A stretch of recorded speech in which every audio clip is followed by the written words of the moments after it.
बूढ़े नमाजी पर गंदा पानी कौन फेंकता था।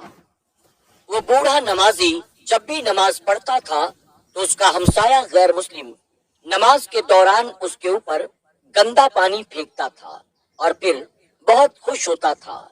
ऐसा लगता था कि जैसे बूढ़े नमाजी पर गंदा पानी फेंककर उसे बड़ा सुकून मिलता हो। बूढ़ा नमाजी अपने कपड़ों की तरफ देखता, उसके सारे कपड़े खराब हो गए होते। वो फिर ऊपर की तरफ देखता और कहता, या अल्लाह, मेरे पड़ोसी को हिदायत अता फरमा। जब भी वो बूढ़ा आदमी अपने घर से बाहर जाता तो उसका हमसाया उसके घर के आसपास कूड़ा करकट भी लाकर फेंक देता था। जब वो बूढ़ा आदमी अपने घर के दरवाजे पर कचरा देखता तो अपने हमसाये से किसी तरह की बहस के बगैर वो कचरा उठाता और उठाकर उसे डस्टबिन में डाल देता और फिर अपने काम पर चला जाता। इसी तरह से उसकी जिंदगी गुजर रही थी। वो गैर मुस्लिम शख्स बार बार उस बूढ़े को इसलिए परेशान कर रहा था क्योंकि वो मुसलमानों से नफरत करता था और वो चाहता था कि एक दिन तंग आकर ये बूढ़ा आदमी मेरे मोहल्ले को छोड़कर यहाँ से चला जाएगा। लेकिन वो बूढ़ा आदमी चुपचाप सारी ज्यादतियों को बर्दाश्त करता, न उससे बहस करता, न कभी लड़ाई झगड़े पर आमादा होता। एक मर्तबा ऐसा हुआ कि कई दिन गुजर गए, वो बूढ़ा आदमी इत्मीनान और सुकून के साथ नमाज पढ़ता रहा, लेकिन उसे अपना वो गैर मुस्लिम हमसाया नजर न आया। न उसने उसके ऊपर पानी डाला, न ही दरवाजे पर लाकर कोई कचरा वगैरह डाला। उस बूढ़े नमाजी के जहन में ख्याल आया, कई दिन हो गए मुझे मेरा हमसाया नजर नहीं आया, न ही वो मुझ पर पानी डालता है, न ही दरवाजे पर लाकर कूड़ा करकट डालता है। कहीं कोई बात तो नहीं, चलो मैं उसके घर जाकर पता करता हूँ। अब वो बूढ़ा नमाजी अपने हमसाये की खैर खबर लेने के लिए उसके घर पहुंचता है।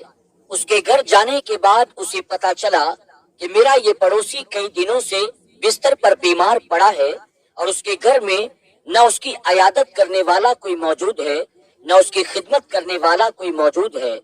वो बूढ़ा नमाजी अपने उस गैर मुस्लिम पड़ोसी की चारपाई पर जाकर उसके सिरहाने बैठ जाता है, उसके सर पर मोहब्बत से हाथ रखता है और कहता है, तुम्हारी तबीयत खराब थी, मुझे पता ही नहीं चला, कई दिनों से तुम मुझे नजर नहीं आए, यही वजह है कि तुम्हारी खबर लेने के लिए मैं तुम्हारे घर आया हूँ।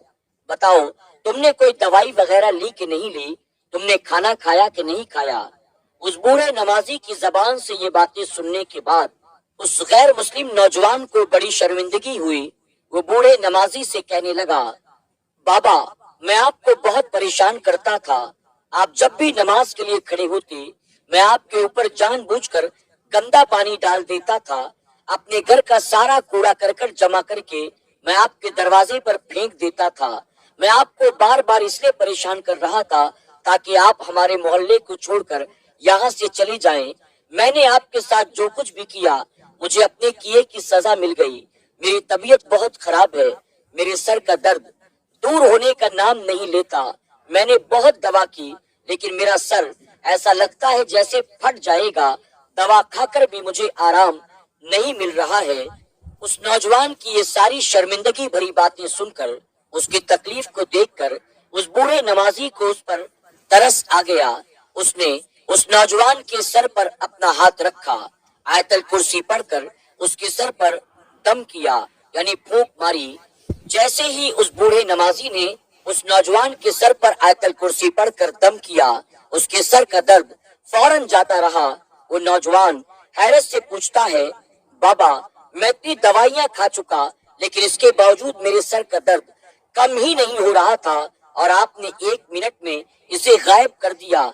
आखिर ऐसा आपने क्या पढ़ा